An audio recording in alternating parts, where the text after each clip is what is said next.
Hi, I'm Lisa Kwok and this is the Leapmotor C10.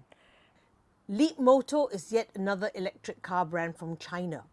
Leapmotor is part of the Stellantis group, which includes brands such as Peugeot, Nissan, Chrysler and Fiat, among others. This car, the C10, launched in Malaysia in November 2024. The C10 is probably one of the most frustrating cars I've ever reviewed. Before I get into what provoked such a reaction, let's start with what is good. The design is a combination of the most popular elements in European car design right now. They've been put together well, so the C10 is stylish. However, it lacks its own distinctiveness, making it difficult to pick out in a crowded car park. The slabby sides have a relatively large glass house, topped with a panoramic sunroof, which makes the interior bright and airy. Add to that good legroom, flat rear floor and a large boot, and you have a great car if your family is larger proportioned or travels with lots of stuff. It feels solid behind the wheel. The handling and suspension are good too.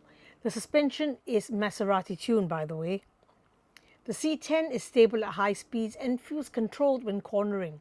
The ride is refined, but it doesn't compensate for the hard seats, which don't offer much posterior coddling on longer trips. Acceleration is not the fastest out of an EV, but it moves when you need it to, even in eco mode. It's also incredibly maneuverable at low speeds, making it very easy to get in and out of tight spots. Incidentally, most Chinese EVs are front-wheel drive, but the C10 is rear-wheel drive if you have any preference. Something else I liked was the brightness of the LED headlights. On stretches of unlit highway, the C10 seemed to be brighter and have superior beam range compared to other cars on the road. Other nice things about the car are features like comfort entry and exit, heated and ventilated seats, and the memory seats can store the preferences for up to 9 drivers. The monitor resolution is superb and the 360 camera view is excellent right down to the wheels. We were going to Ipoh for lunch with my mum's oldest friend. They've been friends for almost 85 years. It was a day trip, around a 500 km return journey altogether. With my mother in the car, I was anxious about the turnaround time for recharging. The battery was 98%, around 420 kilometer range when we headed out from PJ. We would have lunch at the Whale Hotel for 2 reasons. The roast duck smoked over lychee wood at Yok Su Hin, the Chinese restaurant, and the Whale has 6 AC chargers, so we were more likely to get a charging spot. After lunch, we would DC charge whatever we needed to get back to PJ. The battery was just under 40% when we arrived at the Whale. The lunch, especially the duck, was delicious and highly recommended if you want a slap-up meal while recharging the car. Lunch and a walkabout. 2 hours later, we topped up roughly 8%, approximately 28 kilometer range on the 7 kilowatt charger.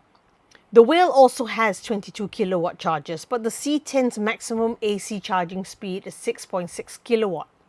At iRoll Volvo, the first available DC charger we found, it took another 30 plus minutes to top up to 80%. So here is where my grouses begin.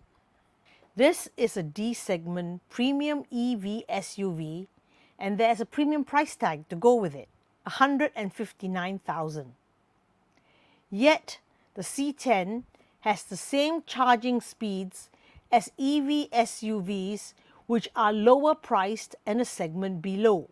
Here is a chart showing the C10's price and charging speed compared to other EV SUVs, both higher and lower priced. What stands out in terms of DC charging speed for its price is the Proton EMAS 7 Premium, which has similar dimensions and specs to the C10, but is 35,000 ringgit less. There's a lot I can do with 35,000 and the time not wasted at the DC charger. Then there is the car key, which is an NFC key card. The only way to unlock the car and boot is the sensor on the driver's side wing mirror. There's no proximity auto lock unlock, no hands-free remote boot release, no way to flash the headlights if you can't find the car in a crowded car park. To unlock, you need to get the key card right on the NFC symbol. Imagine heavy rain and your hands are full. Then the NFC card has to be placed very specifically just here, or you can't operate the car. It just won't shift into gear. The C10 doesn't have Apple CarPlay or Android Auto. Therefore, no ways. There's navigation built in, but it doesn't have real-time traffic alerts.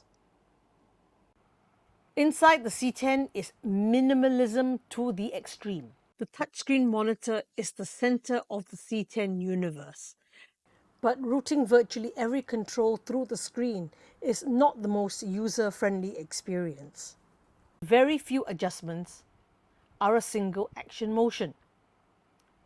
Open the boot, aircon, temperature, even aircon fan speed and vent direction adjustments are all through the screen. And there are sub-menus behind menus, which take several steps.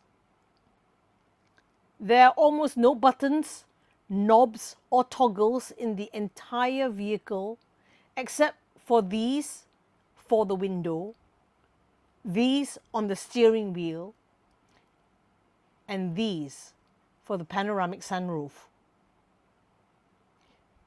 This is how you adjust the wing mirrors.